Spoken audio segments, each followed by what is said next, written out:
Hello साथीहरू, मेरो छोटो अनि मिठो भ्लगमा तपाईँहरूको स्वागत छ। धेरै धेरै म आज जाँदैछु घुम्नको लागि। मेरो छोरा, मम्मी अनि भाइ जाँदैछु घुम्नको लागि। र हामीहरू बस्ने ठाउँको भ्यू यस्तो राम्रो देखिन्छ होइन, तर क्यामेराले राम्रोसँग क्याप्चर गरेको छैन। अनि हामी आज माथि कश्मीरमा मेला लागेको थियो, त्यहीँ मेला हेर्न जान लागेको। अनि मेला पनि यस्तो राम्रो थियो, देवीजी वगेरा ल्याउँथे होइन, तर हामी देवीजी नदेखेरै आइगयौँ, नाचगान देखेर आयौँ। यो हेर्न सक्नुहुनेछ नाचगानको फुटेज। यस्तो राम्रो नाचगान हुन्छ कि त्यहाँ सेम हाम्रो घरको जस्तै हुन्छ क्या नाचगान, तर देउडा जस्तै यहाँ नाट्य लगाउँछन् होइन।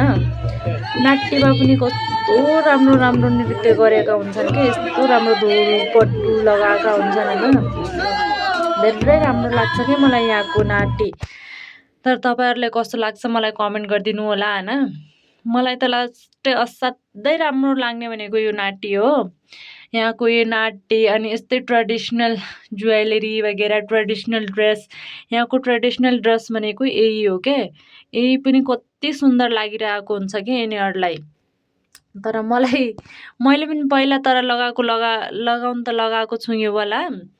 त्यही पनि खासमा उति मलाई राम्रो देखिएको थिएन। म पहिला नै यहाँ स्कुलमा पढ्दाखेरि लगाएको थिएन, त्यहीँदेखि मैले लगाएको थिएन। अनि आज म कश्मीर मेला हेर्न जान्छु भनेर मम्मीलाई मैले उक्काई गरेको थिएँ होइन। अनि त्यही भएर आज बल्ल मम्मीले मलाई कश्मीर मेला लगिदिनु भयो। तर देवीजीलाई मैले हेर्न पाएन।